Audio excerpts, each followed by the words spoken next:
سبيل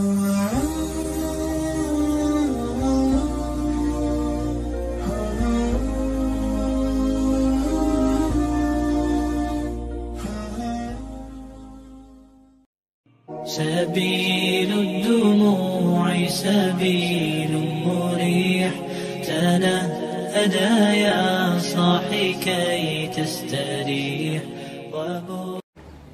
Ibu-ibu majelis taklim, assalam, hafidhakumullah, akramakumullah, a'azzakumullah.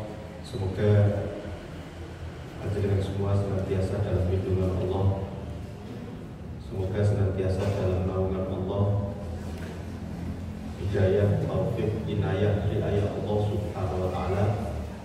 Semoga yang sehat-sehat seperti ini dijaga kesehatannya, tetap insya Allah sehat jasmani rohani. Semoga yang sakit, baik yang bersangkutan ataupun keluarga besar, segera disembuhkan oleh Allah subhanahu wa ta'ala. Yang diuji dengan musibah, bencana, ujian-ujian yang lain, semoga diberikan kekuatan, kesabaran, tegar menghadapi itu semuanya. Kemudian dihapus dosa-dosanya, ditambah pahalanya, dan mudah-mudahan segera diganti oleh Allah yang lebih baik lagi. Semoga yang masih punya hajat-hajatnya dikabulkan oleh Allah, doa-doanya dijabah oleh Allah. Yang sedih semoga digembirakan oleh Allah. Yang masih punya hutang-hutangnya mudah-mudahan segera dilunasi oleh Allah. Yang sudah tidak punya hutang mudah-mudahan tidak hutang lagi. Yang masih mendamba calon pendamping,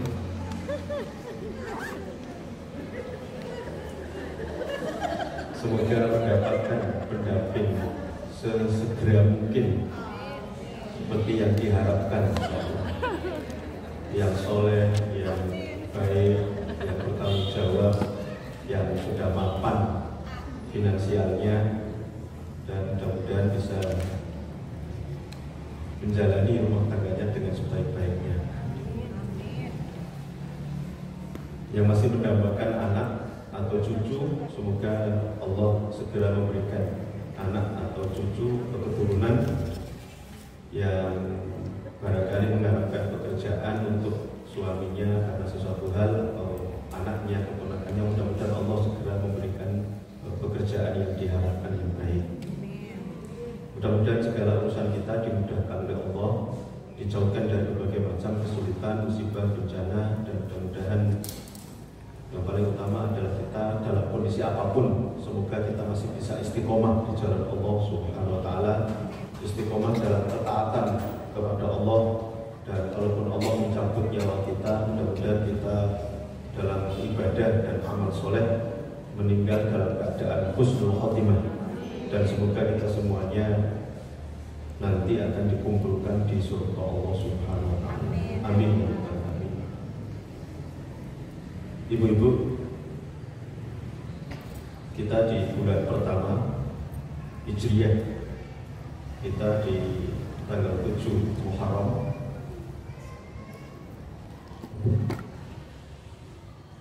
Kalender Hijriah 1 Muharram sebagai tahun baru Islam,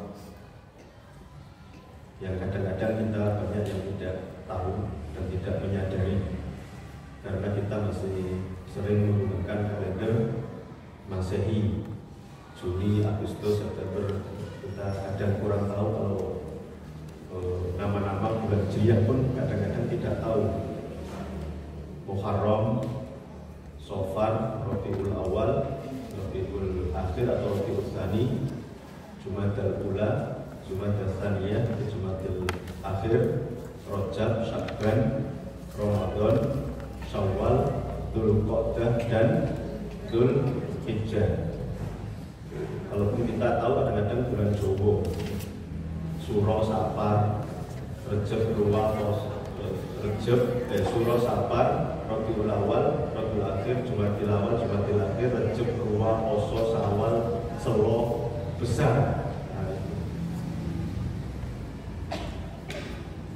Muharram ini dalam Islam itu sangat istimewa,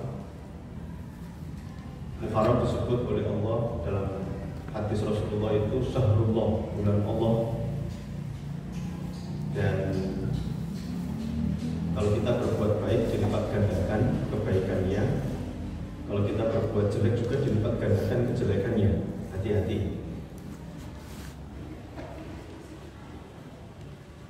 Muharram atau Rasulullah hijrah ini dijadikan sebagai kalender hijriah karena memiliki keistimewaan dan memiliki nilai historis yang luar biasa. Kita berterima kasih, bersyukur kepada Allah. Kemudian kita berterima kasih, bersyukur kepada Rasulullah, memperbanyak sholawat Nabi, sholawat kepada Rasulullah, karena atas perjuangan Rasulullah kita bisa mendapatkan hidayah Islam seperti ini. Ibu-ibu, saya sebelum masuk ke materi dan saya mukadimah prolog, Rasulullah menyebarkan Islam tidak bertaruh dan tidak hanya berkorban waktu, tenaga, biaya atau harta. Beliau bahkan mempertaruhkan nyawa. Tanggal malam 1 Muharram, Rasulullah yang akan melakukan perjalanan jauh, hijrah dari kota Makkah ke Madinah. Malam itu rumah Rasulullah dikepung oleh pemuda pilihan yang dipersenjatai dengan pedang. Ini hasil sidang istimewa di gedung DPR MPR-nya kafir Quraisy, namanya Darun Nadwa. Di kafir Quraisy punya gedung, semacam gedung DPR MPR namanya Darun Nadwa. Beberapa hari sebelum tanggal 1 Muharram itu mereka memutuskan untuk menghentikan dakwah Rasulullah, dia tidak menyebarkan Islam, dengan keputusannya tangkap Muhammad hidup atau mati. Dan strategi atau caranya sudah disampaikan.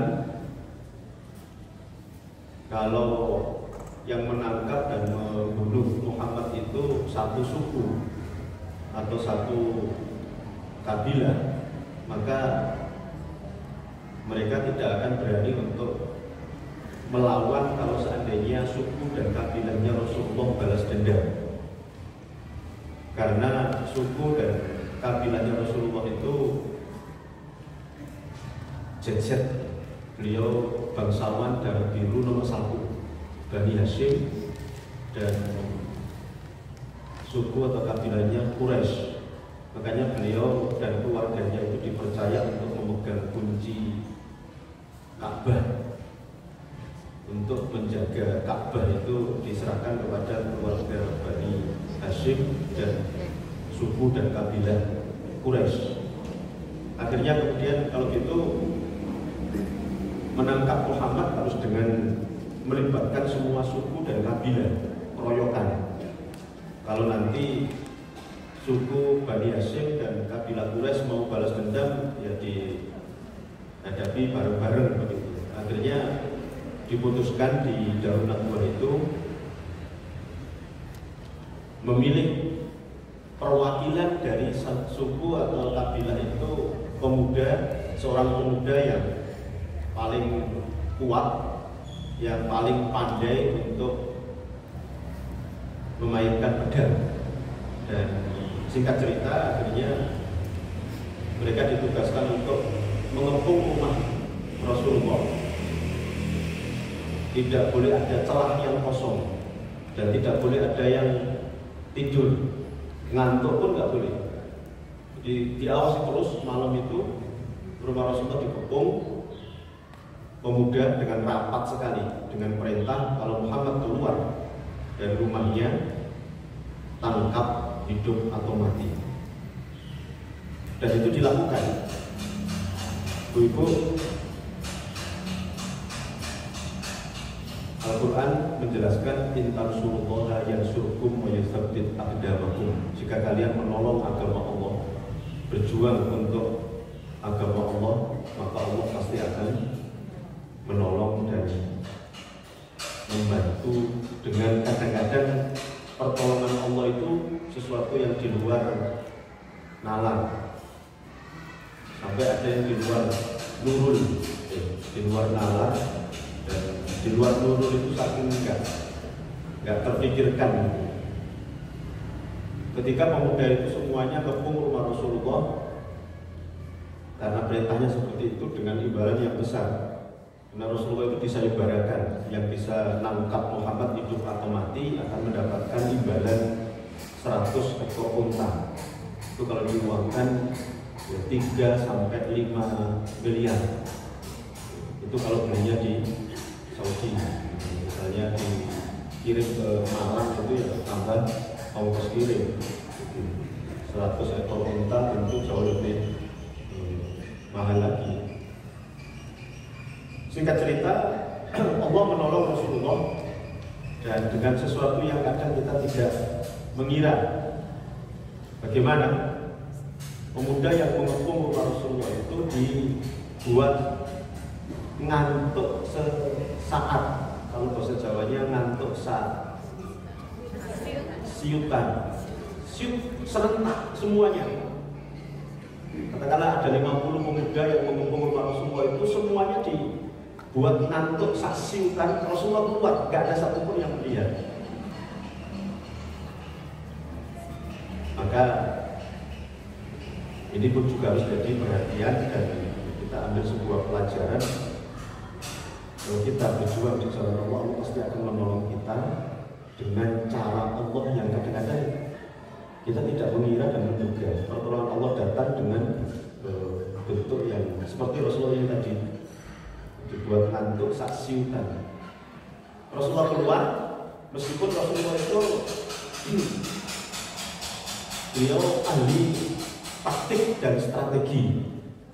Sebelum Rasulullah keluar, itu Rasulullah sorenya sudah menyuruh seorang pemuda yang juga luar biasa beraninya, yaitu Ali bin Abi Thalib, untuk tidur di atas tempat tidur Rasulullah.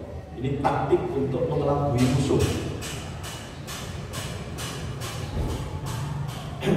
Bagaimana mengelabui musuh? Begini, rumah zaman dulu, zaman Rasulullah itu tidak seperti tembok rumah-rumah kita sekarang.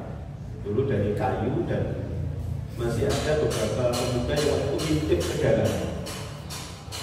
Masih ada celah lubang yang dari lubang itu bisa dilihat, dan kesimpulannya Muhammad masih tidur di tempat tidurnya. Padahal Rasulullah sudah keluar bersama Abu Bakar As-Siddiq. Yang tidur itu adalah Ali bin Abi Thalib. Rasulullah memerintahkan dan menugaskan Ali bin Abi Thalib untuk tidur di atas tempat tidurnya itu dengan berbagai pertimbangan. Yang pertama, Rasulullah yakin bahwa Ali bin Abi Thalib pemuda yang berani, pemuda yang sudah tidak diragukan lagi perjuangan dan pengorbanannya untuk Allah. Yang kedua, Rasul memilih Ali bin Abi Thalib itu karena wajah Ali bin Abi Thalib mirip dengan Rasulullah. Beliau adalah saudara sepupu, misanan. Maka kalau dilihat dari jauh, sebagaimana yang diintip oleh pemuda-pemuda tadi yang melihat ke dalam rumah Rasulullah itu, Muhammad masih tidur, masih di atas tempat tidurnya. Padahal itu adalah Ali bin Abi Thalib. Dan singkat cerita, akhirnya kemudian Rasulullah bisa keluar itu.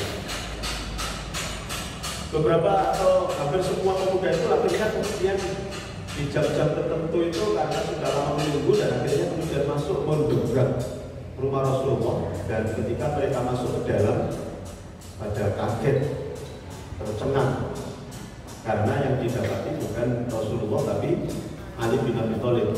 Dan ini pemuda yang berani luar biasa. Bayangkan, Ali bin Abi Thalib ini juga mempertaruhkan nyawa, karena menghadapi pemuda yang sudah dengan pedang terhunus, dan kalau seandainya tidak mendapati target, itu kan bisa jadi melampiaskan kekecewaan dan marahnya kepada Ali bin Abi Thalib.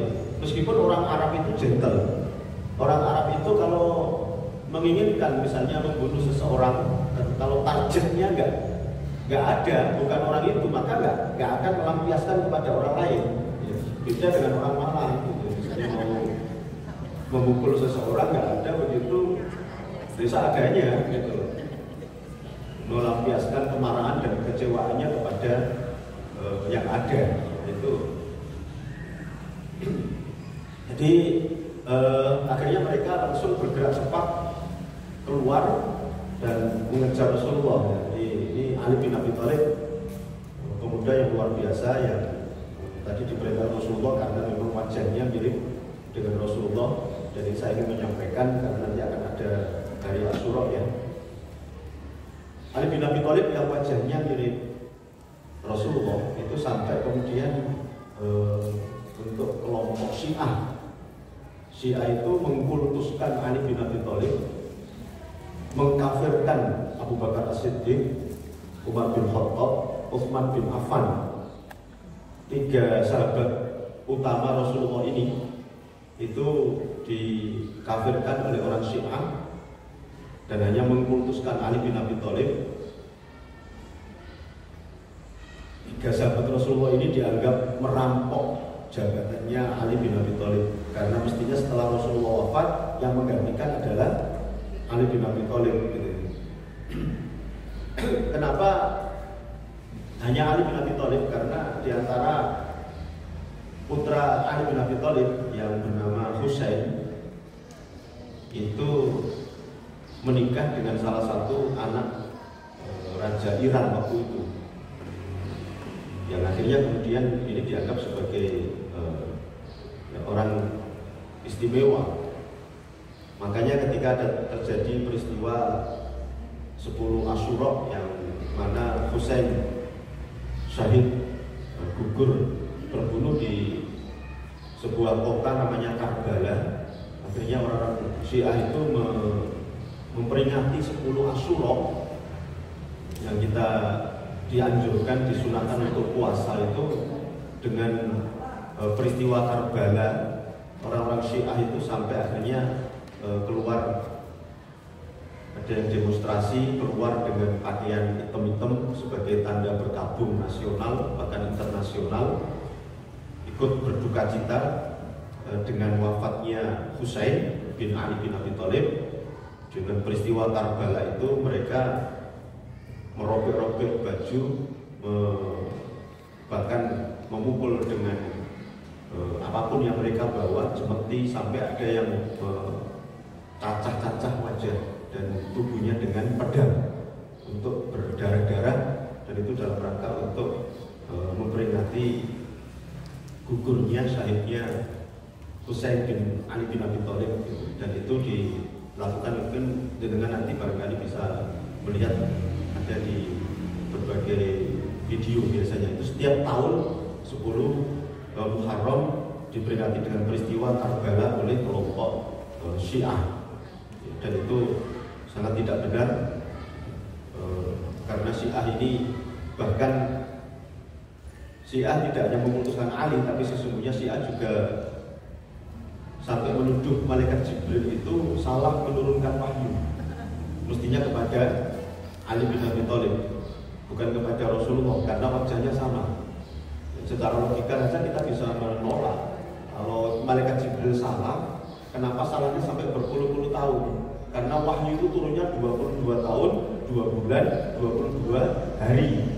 Kok iso wong salah sampai 22 tahun, 2 bulan, 22 hari? Itu kan yang namanya fanatisme yang luar biasa, dan ini sungguh terlalu. Dan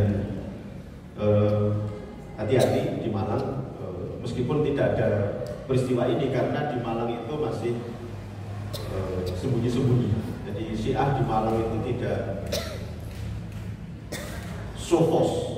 Kalau di Iran dan beberapa negara-negara yang Syiah itu sofos, tapi kalau di Malang masih sembunyi-sembunyi, dan mereka itu karena memang minoritas, meskipun pergerakannya cepat dan besar sekali. Mohon maaf, terpaksa saya sampaikan karena ada ustadz mubalik di Malang aja yang sampai akhirnya ikut masuk ke Syiah. Ustadz mubalik yang dulu mungkin bisa ngisi beberapa kali ngisi di sini, ya, Ustadz Afud Mahfud, ya, ini masuk ke Syiah dan karena memang setiap bulan digaji dengan luar biasa gitu. Dan Syiah di Malang pergerakannya cepat karena dukungan dana yang luar biasa. Itu sekolah-sekolah yang mereka miliki itu termasuk sekolah yang favorit. Mereka punya TK, PAUD, TK, SD, SMP, SMA, dan sebentar lagi akan mendirikan perguruan tinggi di Pakis. Sudah punya tanah berapa puluh hektar gitu. Kalau hati-hati, sekolah Syiah ini namanya Al-Kautsar. Ya, tidak perlu pakai menutup-nutupi karena ada teman saya yang masuk di situ dan akhirnya kemudian keluar. Ada teman yang ngajar TIK, terus kemudian melihat ternyata memang Syiah. Saya pernah ngisi 2 kali di TK Al-Kautsar, acara kalau tidak Maulid Nabi dari Isra Mi'raj gitu ya. Saya itu inginnya melihat langsung dari dalam apa benar yang dulu di indikasi Syiah. Saya ingin lihat, tapi ternyata ketika saya ngisi ya saya tidak mendapati sesuatu yang disebut itu. Tetapi ini memang salah satu ajaran Syiah yaitu taqiyah. Taqiyah itu seseorang menyembunyikan identitasnya. Kalau kumpul dengan kita ya sama seperti kita. Itu taqiyah. Jadi dia seperti bunglon. Makanya kalau kita ingin melihat, mendekati langsung membuktikan itu nggak akan kelihatan. Nggak akan sebagaimana dulu Al-Zaitun. Zaitun itu dulu saya juga pernah ke Al-Zaitun yang ketika Indramayu yang sekarang sedang di proses seperti itu saya muter pondoknya nggak kuat pakai bis karena memang berapa puluh hektar gitu. Dan sekarang sudah mulai menampakkan pendapat-pendapatnya, kegiatan-kegiatan ibadahnya yang hampir banyak bertentangan dengan syariat Islam, dan ini masih dalam proses, mudah-mudahan segera diproses untuk segera eksekusi untuk diproses hukum soal aliran sesat. Dan jenengan mungkin sudah tahu kenapa misalnya Panji Gumilang sampai hari ini juga belum, karena memang ya ada pihak-pihak yang melindungi dan mendanai, karena tidak mungkin seseorang atau aliran itu punya pergerakan yang sedemikian besar lalu bisa bertahan lama kecuali ada yang membackup, ada yang memberikan dukungan yang luar biasa. Saya punya saudara sepupu yang saya keluarkan dari Al-Zaitun, sudah 3 tahun dulu sekolah di situ di Sanamiyah. Alhamdulillah dengan izin Allah saya pindahkan ke MAN 3 Jalan Bandung, sekarang MAN 2. Itu sudah mulai agak lama sebenarnya, dan Panji Gumilang orang Gresik, nggak jauh dari pondok pesantren saya waktu itu, Mas Kumambang, dan kita semua sudah tahu dari dulu sebenarnya. Nah, intinya kembali kepada yang saya sampaikan tadi tentang Syiah di Malang, tolong hati-hati kalau memang ada ajaran yang mengajak untuk mengkultuskan Ali bin Abi Thalib dan istrinya dan anaknya, ya tolong untuk hati-hati, apalagi mengkafirkan Abu Bakar As-Siddiq, Umar bin Khattab dan Utsman bin Affan. Ini sahabat-sahabat terpilih. Kalau di ranking itu ya Abu Bakar nomor 1, Umar bin Khattab nomor 2, Utsman bin Affan nomor 3. Itu sesuai dengan kualitasnya. Abu Bakar As-Siddiq yang menemani Rasulullah hijrah ini dengan taruhan nyawa. Rasul mengatakan, siapapun yang menyakiti sahabatku, maka dia sudah keluar dari Islam. Seandainya siapapun infak sedekah seberat gunung Uhud emas, nggak akan bisa menyamai kualitas sahabat-sahabat. Syiah kok sampai mengkafirkan Abu Bakar, Umar, Utsman, dan juga istri Rasulullah, Aisyah, Zainab, itu dikafirkan oleh orang Syiah.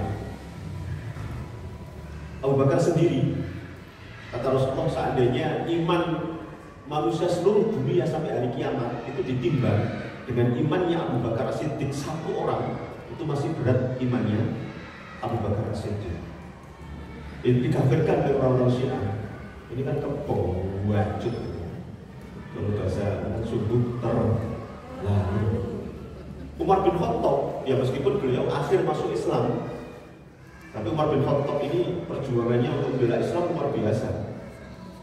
Banyak kelebihannya yang salah satu saja Umar bin Khattab itu kalau beliau lewat di sebuah gang, dari depan itu ada setan yang lewat, setan ini nggak berani berpapasan, setan pindah ke gang yang lain. Sampai segitunya, itu dikafirkan oleh orang Syiah.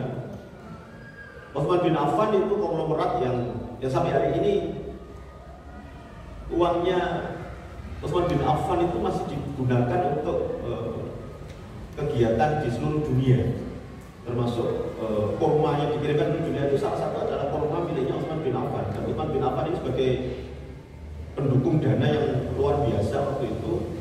Pernah terjadi sebuah peperangan itu semuanya didanai 100% oleh Utsman bin Affan.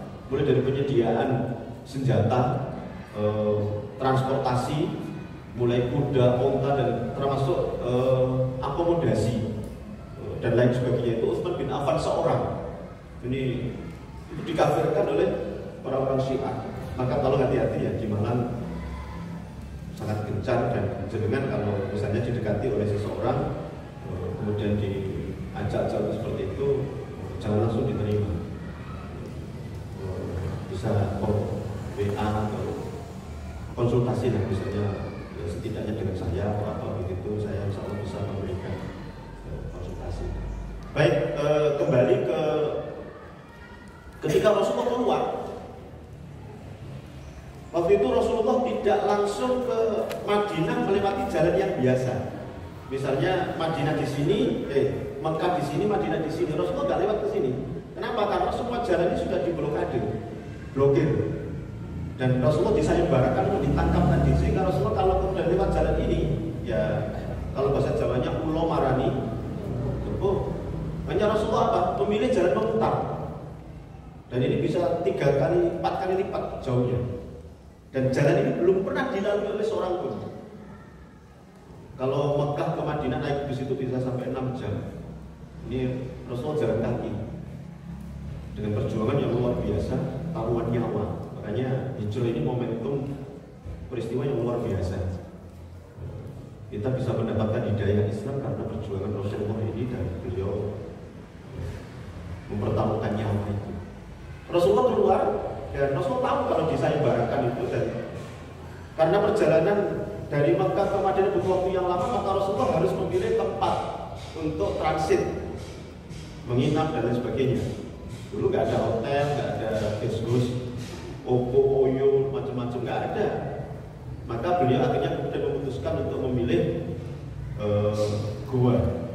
Guanya Gua Thur, ya sesungguhnya tidak layak untuk transit, karena tidak ada AC, tidak ada ranjang tempat tidur, tidak ada macam-macam gitu. Beliau tidur di situ bersama Abu Bakar Siddiq untuk transit sementara, menghindari dari kejaran orang kafir Quraisy. Tetapi Rasulullah juga sekali lagi seorang yang punya ahli taktik dan strategi yang luar biasa. Sebagai manusia biasa, Rasulullah ketika di Gua Thur itu misalnya butuh makan, ya kan 3 hari. Sementara Rasulullah nggak bawa kompor gas, nggak bawa Indomie, Supermie, nggak bawa roti, nggak bawa apa-apa. Jadi wajar butuh makan. Akhirnya inilah taktik strategi Rasulullah yang luar biasa. Rasulullah menugaskan Asma binti Abu Bakar, adiknya Aisyah, untuk mengirim perbekalan makan selama 3 hari. Dan ini harus dengan sembunyi-sembunyi. Karena kalau ketahuan orang kafir, maka akan mudah sekali nanti. Oh, Asma berarti menyebutkan tempat persembunyiannya Rasulullah, sehingga Asma sudah diwanti-wanti ketika keluar jangan ada yang melihat satupun. Dan saya sampaikan karena ini ada kaitannya dengan seorang wanita. Waktu itu Asma diminta untuk mengirim perbekalan ke Rasulullah yang di Gua Thur selama 3 hari. Jalan kaki 7 mil sekali jalan itu 7 mil bolak-balik gitu ya. 1 mil itu berapa kilo? 1,5-an kalau nggak salah. Kalau 1,5 kali 7 berapa itu berarti? Berapa? Sekali kata 10 bolak-balik 20 kilo. Asma bolak-balik jalan 20 kilo.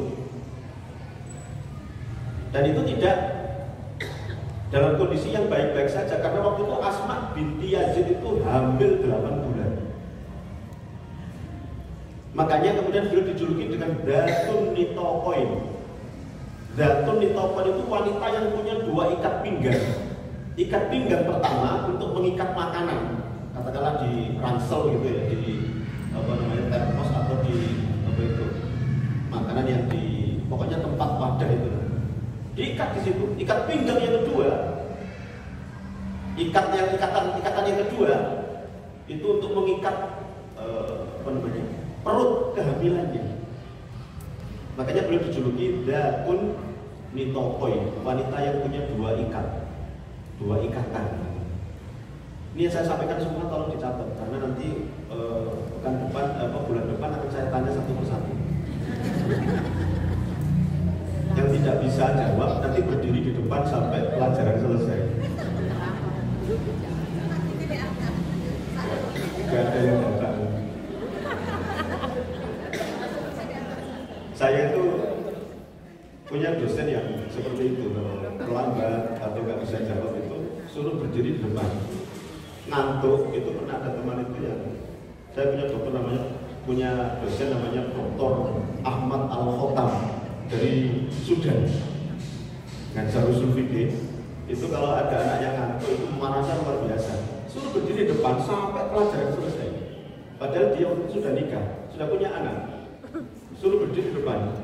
Dia merasa ya tidak ada sekedar baper, tapi tersinggung. Saya datang jauh-jauh dari Sudan, ditinggal tidur, penghinaan, pelecehan gitu. Ini dosen dari Sudan. Tapi kalau tidak tempat jenengan yang tidur, saya tidak akan menghukum seperti itu. Saya hanya mendoakan semoga arwahnya diterima di sisi Allah Subhanahu wa Ta'ala. Tidur itu kan mati sesaat, makanya saya doakan semoga arwahnya diterima di sisi Allah. Sampai mana tadi? Asma, luar biasa wanita ini, wanita pejuang tangguh. Yang ini juga nanti akan melahirkan seorang anak yang luar biasa juga. Putranya juga pejuang yang luar biasa. Asma tidak ada jalan dari posisi yang hamil itu, naik ke atas gua tur untuk mengirim langsung makanan tadi itu dengan taruhan nyama juga, karena kalau dengan yang sudah haji atau umroh itu naik ke atas gua tur itu terjal sekali. Apalagi hamil 8 bulan, terpleset dikit jatuh itu secara perhitungan matematika mati. Tapi inilah perjuangan untuk Allah Subhanahu wa Ta'ala itu sampai seperti itu dalam rangka mensukseskan hijrahnya Rasulullah. Kalau kita mengambil pelajaran seperti ini, maka ya kalau kita hanya ngaji seperti ini dengan kondisi yang sangat enak, nggak ada yang jalan kaki dan tempatnya juga enak, itu ya tentu sangat nyaman sekali. Makanya wajib untuk dipaksa yang hadir kalau ada acara semacam ini, tolong toh ngaji seperti ini paling lama 1,5 jam. Itu pun kalau nggak terlambat. Kalau terlambat ya paling cuma 1 jam. Sudah 1 jam, kadang-kadang koyo ing rumokno mendengarkan tapi arwahnya terbang kemana? Maka tolong ya ngaji seperti ini dimanfaatkan dengan sebaik-baiknya ya untuk meningkatkan kualitas pribadi dan juga nanti keluarga kita, ya suami, anak-anak dan lain sebagainya. Baik. Rasulullah juga menugaskan Abdullah bin Abu Bakar, saudaranya, adiknya Aisyah juga, untuk mengirim informasi. Jadi mata-mata, spionase. Bagaimana? Rasulullah ketika di Gua Thur selama 3 hari itu butuh informasi bagaimana perkembangan yang terjadi di Makkah waktu itu. Maka beliau menugaskan Abdullah bin Abu Bakar itu menjadi mata-mata untuk menyampaikan informasi. Dulu nggak ada HP. Kalau ada HP enak gitu loh, tinggal WA atau telepon video call. Apa yang terjadi di Mekah bagaimana? Nggak ada dulu akhirnya ya, penugasan seperti itu. Ini taktik dan strategi yang luar biasa. Baik, saya lanjutkan. Ada peristiwa yang luar biasa. Ini masih mukadimah ya, belum masuk ke belum masuk ke materi, masih mukadimah. Ya, kalau yang ada di depan ini kan insya Allah bisa dibaca. Tapi kalau yang mukadimah seperti ini mungkin barangkali susah untuk dibaca, kecuali yang merujuk ke sirah gitu ya. Ketika Rasulullah di Gua Thur itu ada peristiwa yang luar biasa yang sangat haru biru. Kafir Quraisy, terutama pemuda-pemuda yang tergiur dengan sayembara Rasulullah itu semuanya keluar rumah, tergiur dengan sayembara dapat 100 ekor unta. Dan akhirnya kemudian semuanya mencari, dan ada beberapa pemuda dan orang-orang kafir Quraisy itu yang sudah sampai di gua, di mulut Gua Thur. Meskipun pada akhirnya kemudian kembali, Allah menyelamatkan Rasulullah dengan sesuatu yang kadang tidak kita duga itu tadi.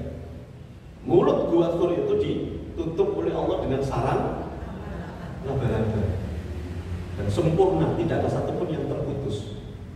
Di atasnya dikit itu ada sarang burung, yang di situ ada burung yang netes, yang menerbi telurnya, dan burung itu tenang, nggak ketakutan, nggak terbang. Maka akal, logika itu kemudian bicara. Makanya jangan mendewa-dewakan, membesar-besarkan akal, karena akal kita itu lemah, terbatas. Akal bicara begini, kalau ada orang masuk ke dalam gua, tentu sarang laba-laba pasti akan rusak. Dan burung ini nggak mungkin akan diem anteng di situ, pasti akan terbang. Dan akhirnya mereka nggak jadi masuk dan kemudian keluar mencari Rasul ke tempat yang lain. Nah, di sini yang saya sebut ada peristiwa yang haru biru. Waktu itu Abu Bakar As-Siddiq yang menemani Rasul di dalam gua itu nangis itu. Nangis meskipun tidak keluar suara. Karena kalau keluar suara ya sama dengan memberitahu yang di luar itu loh ada orang di dalam, kan begitu. Ditahan sedemikian rupa, tapi kelihatan sekali wajah beliau nangis dan meneteskan air mata. Saat itulah kemudian Rasulullah bertanya, ada apa? Wahai Abu Bakar As-Siddiq, kenapa panjenengan menangis? Beliau kemudian menyatakan, saya menangis karena saya khawatir, takut. Bukan takut kalau saya tertangkap kemudian diserahkan kepada orang kafir lalu dihukum mati. Kalau itu yang terjadi, saya justru bangga, karena itulah mati syahid di jalan Allah. Karena mati cuma ada dua, kalau tidak syahid di jalan Allah, sangit di jalan setan. Kalau tidak husnul khotimah, ya suruh khotimah. Nah, beliau berjuang di jalan Allah, kemudian ketika meninggal mati, insya Allah surga balasannya. Saya menangis bukan karena takut saya tertangkap kalau dihukum mati, bukan ya Rasulullah. Saya menangis karena saya khawatir, takut kalau jenengan yang tertangkap. Kalau jenengan yang tertangkap, ya sudah selesai. Tamat riwayat Islam sampai detik ini, kata Abu Bakar As-Siddiq. Gak mungkin Islam akan disebar kemana-mana. Sudah selesai sampai di sini kalau jenengan tertangkap. Apa jawab Rasulullah? Ini kekuatan akidah yang luar biasa. Ma dhunnuka ya Abu Bakr bisnai wallahu thalithuna la taqwa la tahzan inna Allaha ma'ana. Ya Abu Bakar Siddiq, apa panjenengan mengira kita cuma berdua? Kita bertiga. Kita bertiga, Allah yang ketiga, Allah bersama kita. Jangan takut, jangan khawatir, jangan galau. Allah bersama kita, Allah pasti akan menolong dan menyelamatkan kita. Masya Allah. Dan akhirnya kita semua melihat Rasulullah diselamatkan oleh Allah dengan laba-laba dan burung tadi. Maka ini juga harus menjadi acuan kita, pelajaran kita, selama kita istiqomah di jalan Allah, taat kepada Allah. Atau nanti kalau kita hijrah, mohon maaf ya, di sini ada hijrah dalam bidang ekonomi. Misalnya ketika suami atau siapapun keluarga kita itu yang bekerja di tempat yang dosa dan maksiat, segera resign cepat sekarang. nggak usah nunggu nanti, apalagi besok. Karena apa? Karena kita kejar-kejaran dengan ajal dan kematian. Jangan takut nanti bagaimana, apalagi sudah dalam posisi wena. Kalau itu haram, kullu lahmin nabata min subtin ay haramin fannaru aulabi. Rasulullah mengingatkan itu, setiap daging dan tulang yang tumbuh dari sumber yang haram, maka neraka lebih utama tempatnya. Segera resign. Kita kejar-kejaran dengan nyawa. Nanti bagaimana, itu urusan Allah Subhanahu wa ta'ala. Jangan khawatir, selama kita di jalan Allah, apalagi kita keluar dari sesuatu yang haram untuk yang halal, nanti akan diganti oleh Allah Subhanahu wa ta'ala. Jangan takut, jangan khawatir, Allah bersama kita. Sebelum pandemi itu, waktu itu ada seorang bapak-bapak yang sakit keras, kritis, di Saiful Anwar, di apa namanya yang mahal itu, pavilion yang VVIP, betul. Karena dia dapat fasilitas dari tempat kerjanya. Istrinya minta saya untuk mendekati beliau untuk ya, memotivasi untuk tetap semangat dan meruqyah gitu ya. Terus saya lakukan, dan karena saya diberitahu beliau kerja di tempat yang haram, di bank riba konvensional, maka saya waktu itu minta untuk Bapak segera sekarang resign. Jangan takut, Allah pasti akan mengganti semuanya. Dia nggak mau. Nanti kalau saya resign, siapa yang membiayai dan membiayai rumah sakit saya ini? Gitu. Padahal istri dan keluarganya sudah sepakat untuk terus melanjutkan perawatan sakitnya itu dengan nanti akan jual perhiasan emas yang dimiliki, jual motor, jual mobil, jual rumah, macam-macam gitu. Tapi yang bapak ini tetap nggak mau. Ya sudah, karena saya sudah menyampaikan, saya pulang. Beberapa hari setelah itu kemudian WA saya di telepon yang bersangkutan meninggal dunia, belum resign. Hati-hati, jangan posisi wena. Kalau itu dari sumber yang haram, segera resign. Istri jangan terlalu menuntut. Nanti bagaimana itu urusan Allah. Meskipun sesungguhnya ketika ada seseorang yang hijrah dalam bidang ekonomi dari sumber yang haram itu, saya selalu menganjurkan cari dulu alternatif pekerjaan yang halal. Kalau sudah dapat, yang ini lepas. Tapi ini juga beresiko karena ajal kita tidak tahu kapan kita akan mati. Kita khawatirnya kita mati padahal kita belum keluar dari yang haram itu. Di Malang ini ada seorang ustadz namanya Ustadz Sofwan. Itu beliau menceritakan panjang lebar, sering isi di Masjid Abu Bakar Al-Ghifari. Beliau tinggalnya di Arjosari.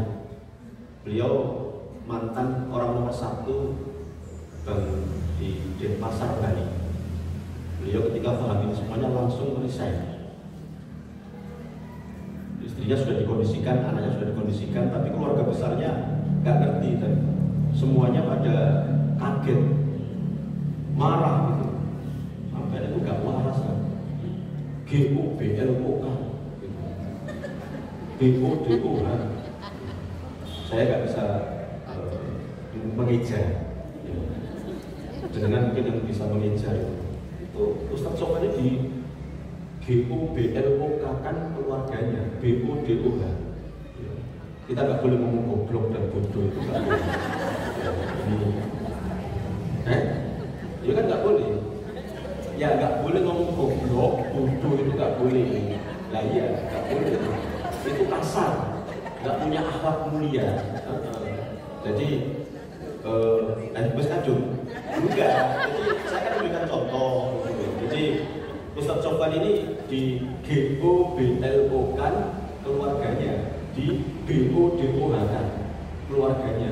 Udah nomor 1 yang menguasai bank di Denpasar kok keluar, itu kan ya menurut perhitungan orang-orang yang materialis dan keduniaan, ya, semuanya dipandang dari sisi materi dunia, itu ya sama dengan bunuh diri. GOBLOK, BODOH. Tapi beliau yakin mata dalam Allah, dan beliau hijrah pindah ke Malang. Kerja apa saja beliau, banyak sekali. Dan ya singkat cerita, saya kalau mau menyebutkan pekerjaannya panjang, nanti waktunya nggak cukup. Beliau sekarang menceritakan, saya alhamdulillah pemasukan saya, gaji saya itu tidak hanya 2 3, 4 kali dibandingkan ketika saya jadi direktur bank itu. Saya bahkan nggak bisa menghitung. Subhanallah, luar biasa. Ini yang ingin saya sampaikan tadi. Kalau mau hijrah, berubah sekarang. Dan kita jangan terlalu takut dengan itu. Saya berkali-kali menyampaikan kepada dengan kalau tidak salah, masalah rezeki sudah ada cetakannya, takarannya, bahkan 50.000 tahun sebelum Allah menciptakan langit dan bumi.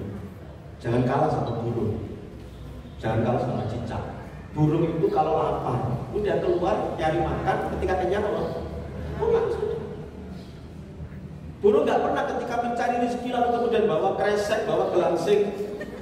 Ketika ditanya sama temannya, untuk apa Rung bawa kresek, bawa gelangsing? Ya untuk mencari rezeki sebanyak mungkin, nanti kemudian untuk persiapan besok itu urusan Allah. Kalau ada burung bawa kresek gelangsing, itu burung opo. Sekedar tahu.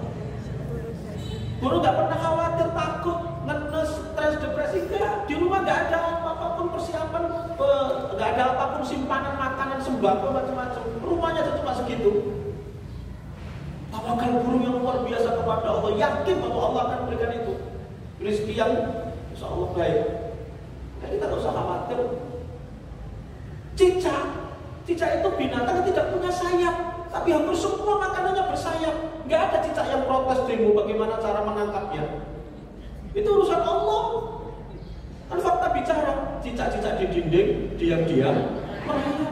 Datang seekor nyamuk, lalu nggak ada cicak yang stres, depresi, gara-gara mikir nanti makan opo gitu. Nah kita itu sudah sore di rumah sudah ada mie 5 kardus, sudah ada 10 kilo beras, 10 kilo minyak, 10. Mau kadang-kadang yo bisa ngersulo, apalagi yang punya toko gitu. Mau bisa ngersulo, ya. Kita nggak tahu diri itu namanya.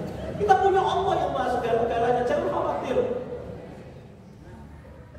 Ini apa yang saya sampaikan terkait dengan ketika Abu Bakar mengkhawatirkan keberadaan beliau di dalam gua bersama Rasulullah. Anda jangan mengira kita cuma berdua, kita bertiga. Bahkan yang ketiga adalah Allah Subhanahu wa Ta'ala yang akan menyelamatkan dan membantu kita. Kita punya Allah, jangan takut, jangan khawatir, jangan galau. Senyampang kita berjuang di jalan Allah, maka Allah akan menolong dan membantu kita.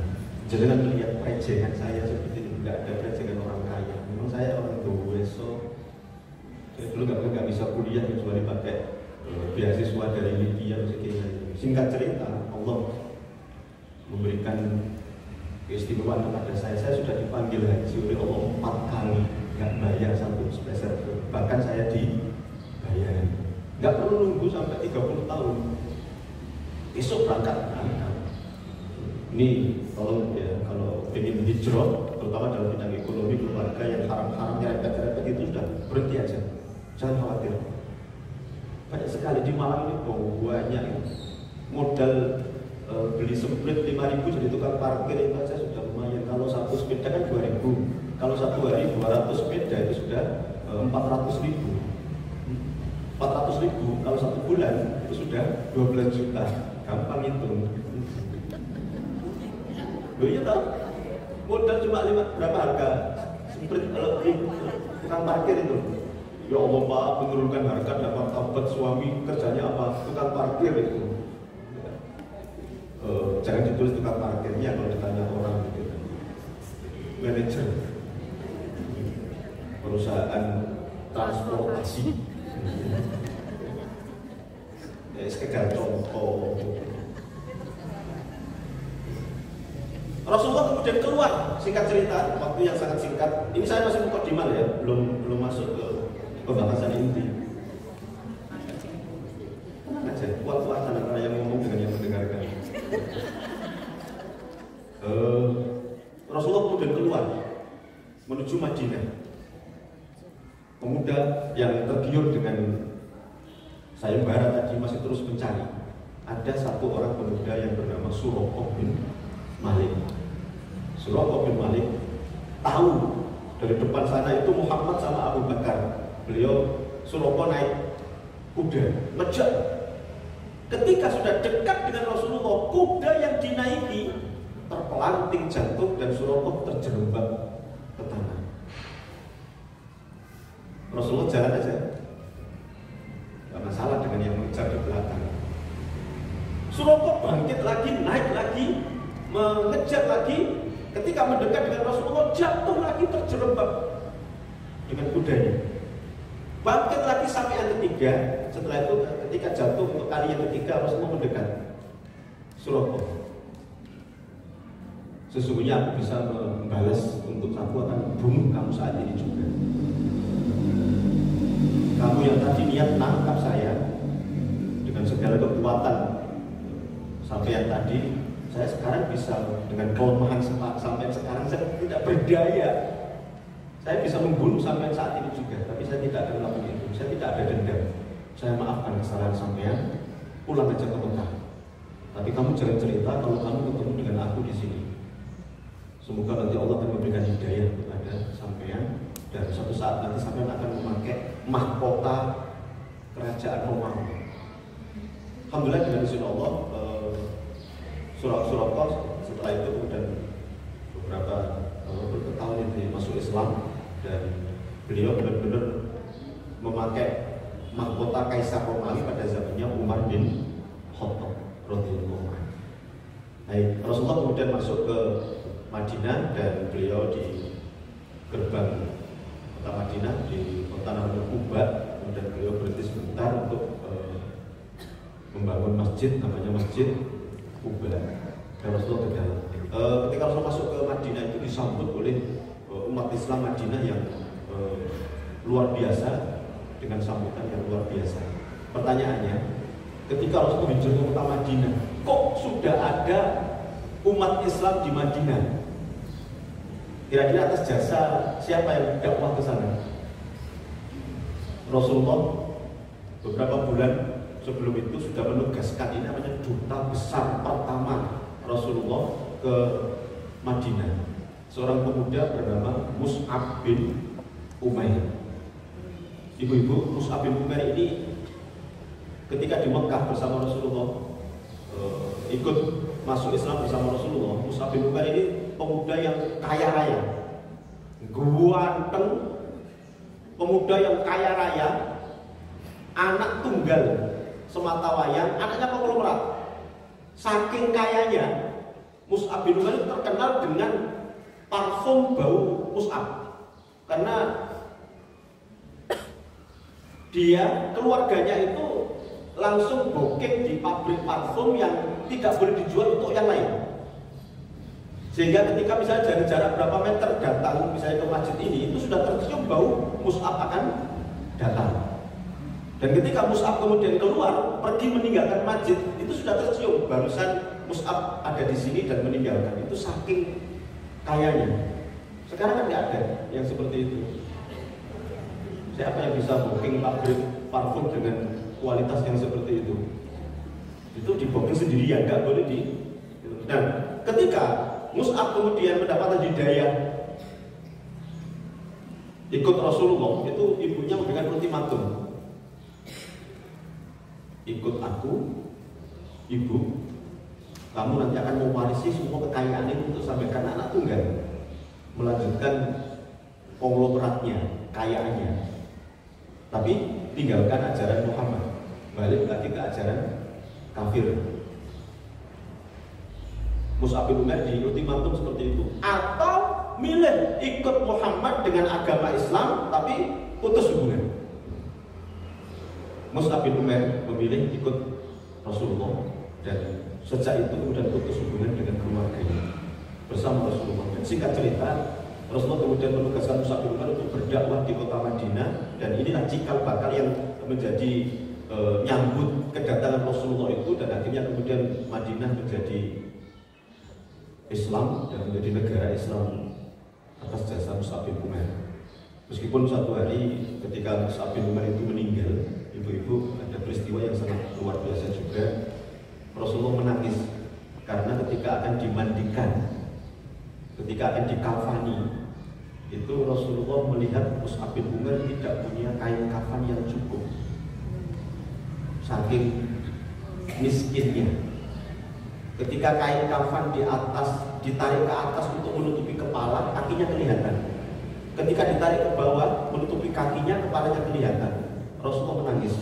Mus'ab, sampean dulu pemuda yang kaya raya, anak konglomerat, tetapi sampean memilih Islam dengan kondisi yang seperti ini, kekurangan secara finansial, maka aku memberikan kabar gembira kepada sampean, Allah menggantikan semua itu dengan surga. Ibu luar biasa, jasa beliau Rasulullah, jasa Mus'ab bin Umair, sehingga akhirnya Madinah menjadi negara Islam yang akhirnya setelah itu kemudian bisa menyebar. Tahun 8 Hijriah itu Rasulullah bersama semua sahabat itu bisa menaklukkan kota Makkah, Fathu Makkah, dan akhirnya kemudian bisa menjadikan Saudi negara Islam yang seperti itu, kemudian bisa menyebar sampai ke kota kita di Malang. Nah itu peristiwa yang terjadi dalam hijrah Rasulullah, dan mari kita bersyukur kepada Allah atas perjuangan Rasulullah. Mari kita bersyukur atas perjuangan Rasulullah dengan berbanyak sholawat dan menjalankan ajaran Rasulullah sunnah untuk kita sukses dunia dan akhirat. Dan kembali ke materi yang ada di depan ini, Muharram kita jadikan sebagai momentum hijrah dan berubah lebih baik. Ketika kita ingin untuk berubah lebih baik, ada beberapa syarat yang harus kita penuhi. Yang pertama, ikhlasun niyah, ikhlas mengharapkan ridho Allah.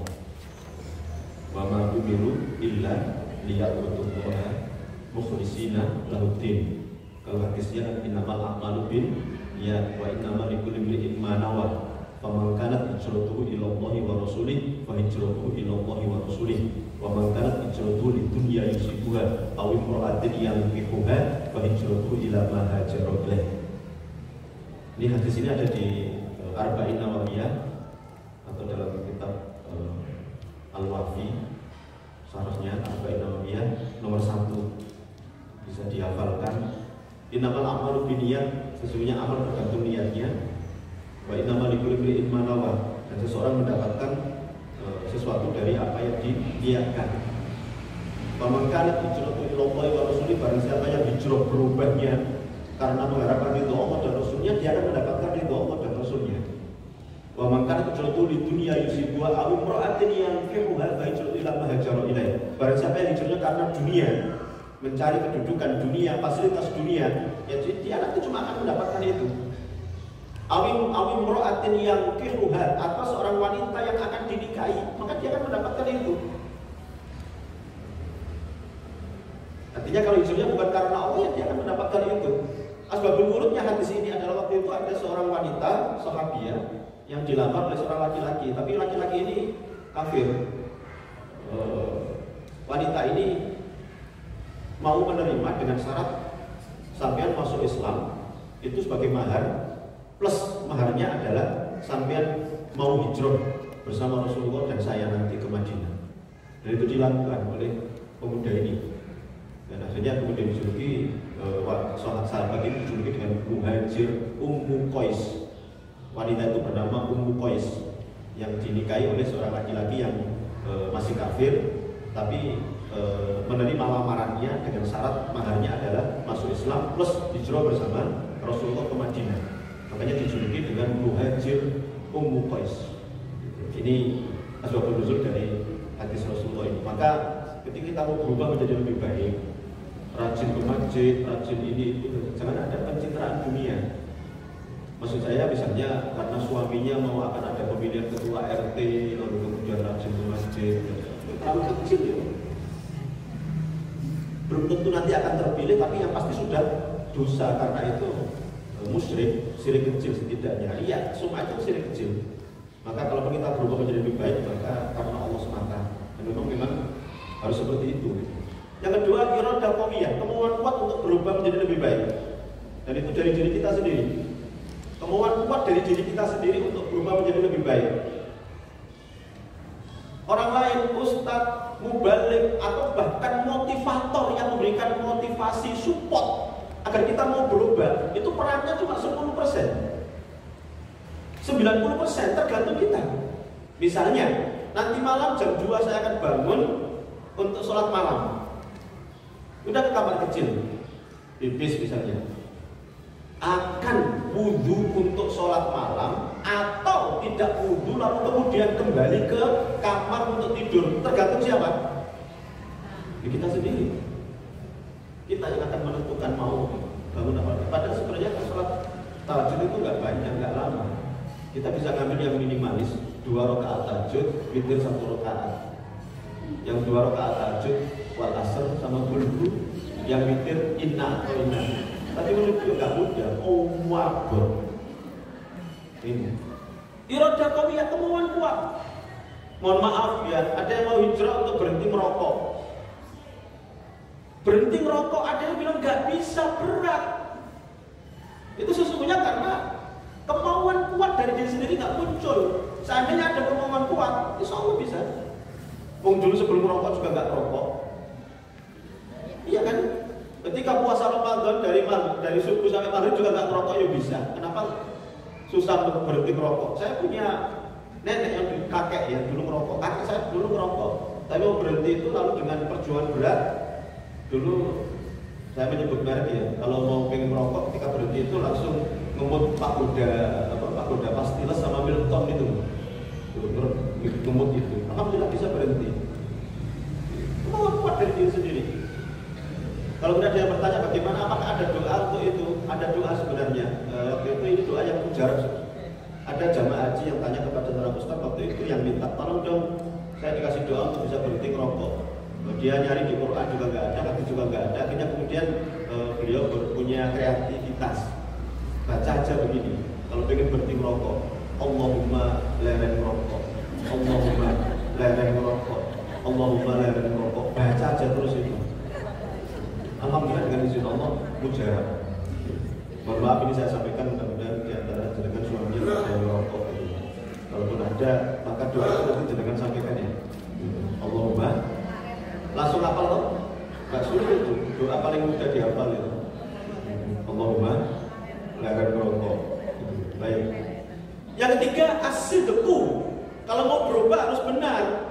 Jangan sampai nanti keluar dari mulut harimau masuk ke mulut buaya. Ya. Maksud saya ini katanya dengan tadi yang saya sampaikan di depan. Kita pengen berubah menjadi lebih baik, tapi kemudian masuk kepada aliran yang sesat. Masuk Syiah, terus ada Zaitun, terus di Malang ini subur sekali. Pernah ada yang masuk aliran ngaji lelaku. Gus Yusman Roy punya padepokan ngaji lelaku di Lawang. Yang akhirnya kemudian ditangkap karena aliran sesat sudah memenuhi kriteria 10 aliran sesat MUI, dan akhirnya kemudian masuk penjara Lawang karena dia ngajarkan, padahal ini mantan petinju ya, Gus Yusman Roy ini ngajarkan sholat bilingual ya, sholat dengan 2 bahasa. Dan itu logika yang dipakai, dia ngajarkan kepada jamaahnya, ibu-ibu, bapak-bapak, jenengan sholat pakai bahasa apa? Bahasa Arab. Panjenengan kertos artinya boten, nggak ada gunanya, harus diterjemahkan. Masuk akal kan? Kalau di Malang ini aja kacau. Baru Allahu Akbar yang bahasa Indonesia diterjemahkan Allah Maha Besar. Yang bahasa Jawa Allahu Akbar, Allah Maha Agung. Yang bahasa Madura Allahu Akbar, Allah Maha Rajo. Tak iya. Itu baru Allahu Akbar. Kacau. Belum yang lain-lain gitu loh. Pas jamaah lalu kemudian imamnya baca surat bestseller Al-Ikhlas, Qul huwallahu ahad, Allahu samad, lam yalid walam yulad walam yakul lahu. Diterjemahkan, katakan Tuhan itu satu, Tuhan tidak beranak. Hancur. Apalagi jamaahnya ada yang kemudian pengamen yang bawa gitar, langsung dibutarin joget semua. Akhirnya kemudian ditangkap dan masuk penjara Lawang. Malang itu subur banyak sekali. LDI ini sesungguhnya sebelum nama LDI itu namanya Lengkari. Sebelum Lengkari dibubarkan namanya Darul Hadis atau Islam Jamaah gitu. Sebelumnya adalah Darul Hadis. Itu pimpinannya Hasan Ubaidillah. Aslinya pusatnya di Kediri. Saya tahu karena istri saya Burengan, Kediri, itu ya jalan kaki sampai di Masjid Muhajirin situ ke LDI itu. Dan keluarga besar cerita panjang semua tentang bagaimana LDI dan sebagainya. Di Malang banyak sekali. Hati-hati. Ya. Selain LDI dianggap najis, bersentuhan aja najis.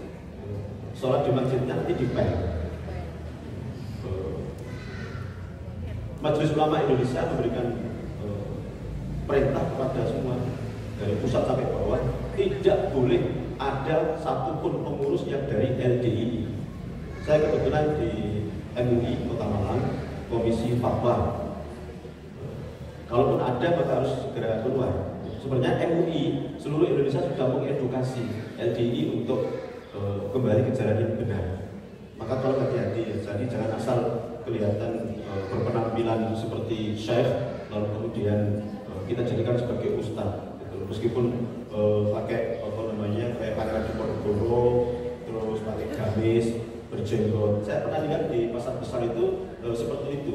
Ternyata orang gila gitu. Jadi tolong hati-hati. Jadi jangan asal melihat dari penampilan fisiknya gitu. Meskipun penampilan fisiknya tidak seperti ustaz, seperti saya ini kan penampilan fisiknya kan nggak kayak ustaz gitu. Saya kayak tukang ngarit. Saya memang kuli dan orang yang suka. Dulu kan saya memang ngarit, memelihara sapi, terus nyari rumput gitu. Baik, itu asitku ya. Jadi tolong terus kalau ada apa-apa dengan jenis-jenisnya itu konsultasi. Saya pernah ketika ada di Lowang itu ada seorang istri yang konsultasi, saya akan gugat cerai suami saya. Kenapa Bu? Suami saya sudah 4 bulan tidak pulang. Jangan sampai sesabar itu, saya bilang gitu, luar biasa gitu. Kenapa? Gitu, dan saya nggak tahu waktu itu izinnya keluar itu ikut pengajian, betul. Bawa baju koko dan sebagainya. Ternyata akhirnya kemudian diketemukan, padahal sudah mengajukan bukan cerai. Suaminya ini ikut aliran Gavatar. Dulu ada ya Gavatar gitu. Maka tolong hati-hati lah. Jangan asal ikut aja. Mudah-mudahan kita yang ada di sini selalu dijaga oleh Allah dan di asal ini di sini. Makanya saya selalu mengupayakan ada fotokopiannya sehingga ini nanti bisa dipertanggungjawabkan. Gitu. Apalagi saya, insya Allah jelas lah keberadaan saya. Saya di Kementerian Agama, saya di Majelis Ulama Indonesia, Komisi Fatwa, dan saya juga di PDM, Pimpinan Dakwah Muhammadiyah Kota Malang. Sekarang 2 periode saya di Majelis Tarjih. Tahun ini edisi periode ini di LDK, Lembaga Dakwah Komunitas, bisa menangani mualaf, terus yang di penjara, terus komunitas-komunitas tertentu, komunitas PAN, komunitas anak-anak jalanan dan sebagainya. Ini perjuangan. Baik, yang keempat tadhiyah. Mau berubah baik harus ada pengorbanan, waktu, tenaga, biaya, bahkan nyawa. Rasulullah sudah sedemikian itu memberikan contoh ketika menyebarkan Islam itu. Kita mau berubah baik ngaji begini harus ada pengorbanan. Pun cuma 1,5 jam, itu pun kalau tidak terlambat. Korbankanlah. Saya yakin datang ke sini memang mengorbankan. Ketika kita misalnya di rumah enak, minum kopi sama gorengan, sama goreng, tapi ya kita ngaji kok. Kita dan keluarga kita dan anak-anak kita, cucu kita. Jadi kalau kita ngaji itu sebenarnya sesungguhnya tidak hanya untuk kita sendiri, tapi nanti untuk keluarga besar kita, untuk suami, untuk anak, bahkan untuk cucu kita. Gitu. Itu yang harus kita raih. Makanya korbanlah waktu sebentar saja. Suami saya di rumah ya Pak, pas pulang LDR misalnya, ya Allah, untuk suami izin sebentar, ini untuk akhirat, ini untuk surga, izin sama suami, izin untuk ikut ngaji di Asalan 1,5 jam, 22,5 jam nanti untuk suami, ready for use. 1,5 jam untuk ini. Ya, korbankan waktu, tenaga ini untuk berbuat lebih baik untuk surga itu. Ya harus ada pengorbanan, nggak bisa surga Apalagi seperti anak muda itu bilang syiarnya semboyannya muda, foya-foya, tua kaya raya, mati masuk surga. Surga mbah panjenengan. Enggak boleh ngomong mbahmu, itu enggak boleh. Kasar. Itu enggak akhlak yang Islami. Mbah panjenengan. Iya, kan enggak boleh ngomong mbahmu. Enggak bisa, muda foya-foya, tua kaya raya, mati masuk surga. Bagaimana niat perjuangan Rasulullah? Berdarah-darah. Beliau dakwah ke Taif saja dilempari batu waktu itu. Sampai berdarah-darah itu. Enggak diterima. Meskipun Allah juga menolong ketika beliau kemudian singgah ketika dilempari batu, lalu kemudian beliau istirahat sebentar di salah satu kebun kurma itu, ada menyebut kebun anggur ya. Didatangi sama malaikat, Muhammad, aku diperintahkan oleh Allah untuk minta persetujuan panjenengan. Apa? Jenengan kan Rasulullah, kekasih Allah, orang yang paling dicintai oleh Allah, Nabi dan Rasul. Tugas mulia berdakwah. Lah kok dilempari batu seperti ini? Kalau panjenengan merasa tidak enak, aku bisa membalaskan kekecewaan panjenengan. Aku diperintahkan oleh Allah untuk mengangkat gunung Taif, lalu kemudian aku timpakan kepada penduduk Taif biar mati semuanya. Kalau bahasa Jawanya, aku ngangkat gunung Taif itu tak no. Ben kapok kalau bahasa kita gitu. Apa jawab Rasulullah? Jangan. Bahkan kemudian didoakan, Allahumma hdi qaumi fa innahum la ya'lamun. Ya Allah, beri hidayah kepada kaumku karena mereka itu tidak tahu, enggak ngerti. Seandainya mereka mengerti Islam, mengerti Engkau ya Allah, seandainya mereka mengerti Rasulullah, mengerti semuanya, enggak mungkin mereka akan melakukan itu semuanya. Tapi karena mereka enggak tahu, mereka wajar. Dan ketika aku berdakwah kemanapun, tidak harus yang bersangkutan yang menerima dakwahku. Bisa jadi nanti generasi berikutnya anaknya. Kalaupun anaknya enggak menerima, aku pasti bisa berharap nanti cucunya. Cuma menyampaikan saja, alhamdulillah. Jadi ada pergerakan peningkatan ini sudah harus disyukuri, harus dijaga keutuhannya. Ojo tukaran, ojo rebutan majelis taklim asal lalu ono sing iri lalu kepengin ngerebut jadi ketua majelis taklim. Ketua taklim itu sangat kecil sekali ya Allah. Ketua majelis taklim asal juga bayaran, nggak ada uangnya, banyak apa namanya berjuang dan berkorbannya. Nah ini jadi pengorbanan ya ini penting gitu. Jadi nggak ada kita pengen masuk surga udah tua tidur itu ya surga itu. Roja wa tafaul, berharap penuh kepada Allah, optimis bisa. Jangan orang seperti kita, Umar bin Khattab saja yang seperti itu bisa berubah, bahkan bisa menjadi orang nomor 2 terbaik setelah Abu Bakar As-Siddiq. Kita pun bisa sekali. Jadi kan bisa menyalip senior-senior. Yang penting kan ada upaya terus untuk bisa baik itu. Terus optimis bisa insya Allah. Tawakal penuh kepada Allah. Saya tadi sudah menyampaikan ini. Selama kita ada di jalan Allah untuk Allah, jangan khawatir, jangan takut masalah ekonomi, masalah apa. Kita mati loh nggak bawa apa-apa. Yang kita bawa cuma kain kafan. Itu pun bantuan rukun kematian. Apa yang kita bawa? Kita bawa adalah amal soleh, amal ibadah.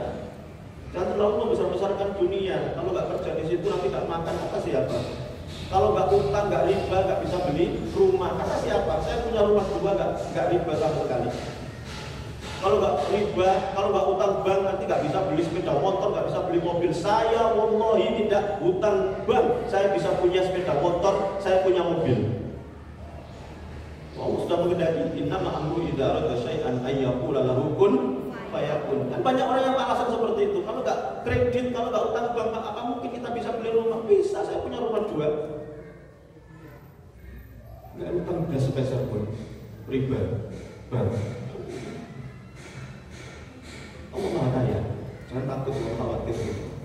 Sama kita ada di jalan Allah, ikuti aturan Allah, jangan melanggar syariat, maka Allah akan menolong membantu.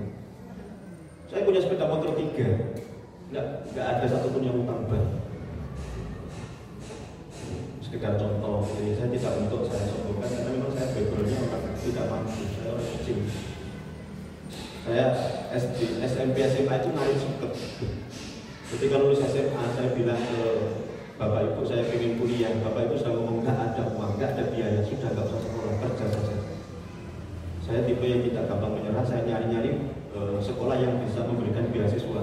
Alhamdulillah ketemu di Jakarta Libya, itu cabangnya Saudi. Saya tes, alhamdulillah masuk. Sampai lulus saya tidak minta sepeser pun orang tua. Bahkan saya ketika pulang saya bisa memberi, ninggali ke orang tua. Nah ini Bapak Ibu, kita yang penting di jalan Allah, tawakal penuh kepada Allah. As-sabru, sabar, ekstra sabar, karena untuk perubahan membutuhkan waktu. Ya nggak bisa sak-sak. Kemudian kuduan, meniru mencontoh orang-orang soleh. Begini, kalau pengen berubah baik, sebenarnya fotokopi orang baik, selesai. Sesungguhnya kalau kita pengen sukses di dunia ini, misalnya kalau dalam hal kerja, bisnis misalnya, fotokopi tiru orang yang sukses bisnis, insya Allah akan bisa sukses, meskipun nggak bisa 100% sama.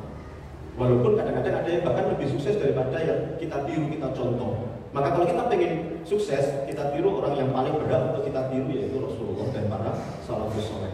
Kemudian berteman dengan teman yang baik. Nah ini kan komunitas. Komunitas ini penting sekali ibu-ibu. Dan dengan hati-hati dalam bidang pertemanan, selektif berteman. Jangan pilih teman yang sosialita, ngalor ngidul gak jelas. Mohon maaf ya, tahu sosialita ya? Alhamdulillah. Ya, di antara jenis ini ada yang sosialita, tapi alhamdulillah ada yang plus sosialita plus gitu. Maka nanti bisa memberikan pengaruh kepada yang lain lah ya. Kita isi, mohon maaf, dengan yang baik, karena kita ini akan berhadapan dengan Allah. Kita akan berjumpa dengan Allah. Saya akan mati, jenengan akan mati, mungkin tidak dalam waktu yang lama lagi. Paling lama kita mati 50 tahun lagi. Sesuai. Setahun lagi. Kecepatan. Ya adalah tergantung Allah. Saya akan mati, jenengan akan mati. Enggak lama. Ayo cari teman yang baik. Teman itu penyakit menular. Betul. Gampang nulari. Kanan kiri jenengan wis ngapa-ngapa sendawa itu. Jenengan lama-lama ya akan ngantuk juga gitu loh. Terutama yang senden, hati-hati. Memilih tempat ya. Di mana kita berada, inilah masjid sebaik-baik tempat majelis ilmu. Afdhalul biqa' fil ardi la masjidun, sebaik-baik tempat di muka bumi adalah masjid. Kemudian barang siapa yang ingin hadir dan menghadiri taman surga, berada di taman surga, maka hadirilah majelis taklim, majelis ilmu. Soalnya yang hadirnya adalah calon-calon penghuni surga semuanya. Amin.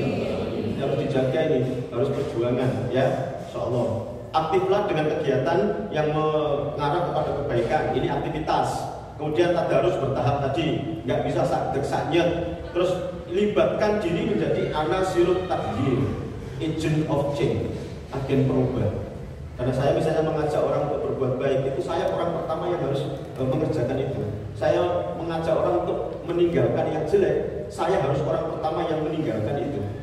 Ini kita akan punya kewajiban seperti itu. Maka jangan puas jadi baik sendiri, ajaklah orang lain untuk jadi baik. Jangan jadi soleh semata, tapi jadilah musleh. Jangan jadi solihah, tapi jadilah muslihah. Jangan jadi baik, tapi ajak sebanyak mungkin orang untuk menjadi baik. Karena kita nanti kalau seandainya baik masuk surga sendiri nggak enak. Kan itu, kita pengen masuk surga rame-rame. Saya misalnya disuruh nempati rumah, misalnya di Araya. Rumah yang luas sekali, tingkat 5, barangkali 5.000 meter persegi, tapi saya disuruh tinggal sendiri di situ, nggak enak. Meskipun sampai sekarang nggak ada yang nawari itu, tapi seandainya seperti itu saya nggak enak. Saya lebih baik tinggal di rumah yang seperti itu sama istri dan anak-anak. Iya kan? Iya, ya betul. Apa salah yang saya sampaikan? Enggak kan? Gitu loh. Baik, hijrah berubah dalam berbagai bidang. Yang pertama akidah, steril dari syirik, takhayul, bid'ah dan khurafat. Saya pernah menyampaikan kalau tidak salah ada 30 fenomena kemusyrikan di Indonesia. Ada 30 takhayul, khurafat lebih. Indonesia ini pusat kemusyrikan. Pusat kemusyrikan di Indonesia itu ada di Jawa Timur. Jawa Timur ada di Kota Malang, di Malang Raya, terutama di Gunung Kawi. Hati-hati. Saya kalau menyampaikan itu panjang sekali, waktu ini sangat terbatas.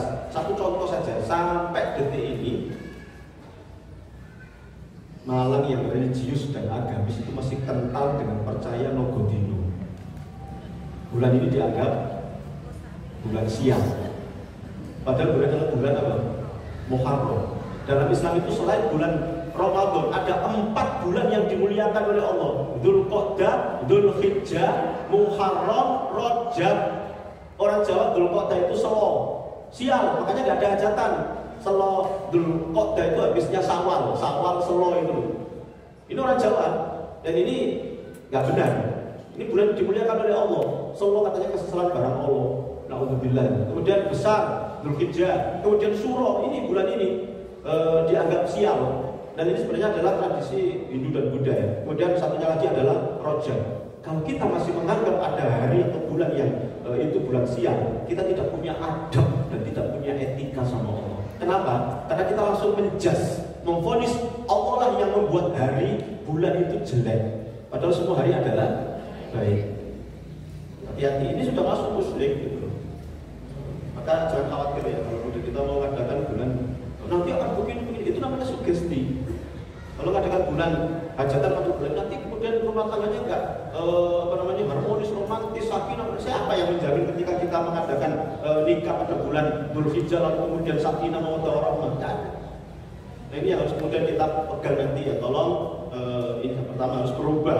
Harus kita mengadakan perubahan. Nanti akan ditentang keluarga besar. Gak apa-apa. Kita yang punya hajat. Orang lain keluarga besar mau nggak bantu, memutuskan misalnya kita menghubungi mau mengadakan mantu bulan ini, terus kemudian keluarga besar menolak. Kalau begitu kita putus, nggak apa-apa. Mereka nggak bantu juga nggak apa-apa, kita yang punya hajat. Iya kan? Iya.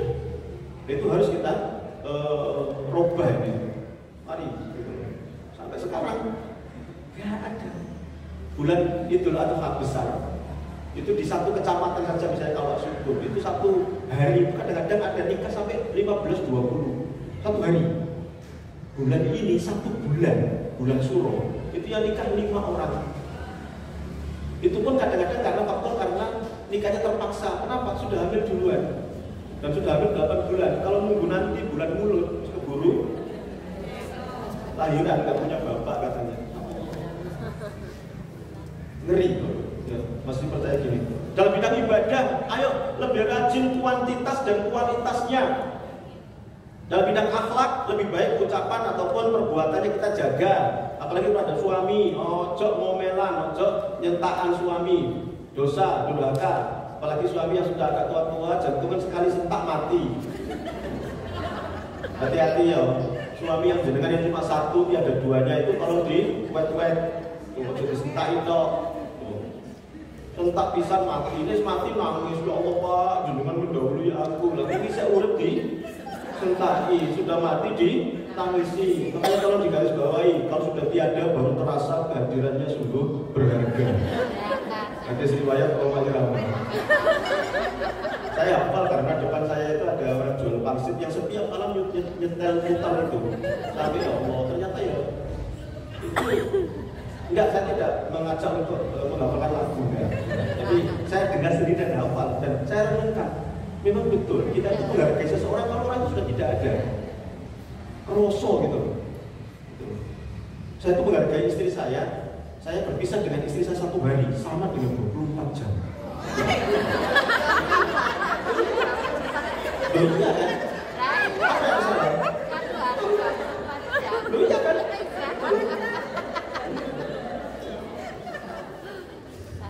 Ya, apa yang baik yang islami lah sama suami gitu loh, di yang itu aja di daldul gitu.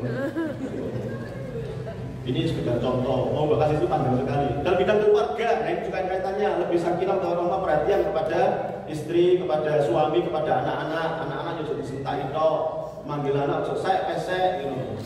Imut yang mutlak gitu loh.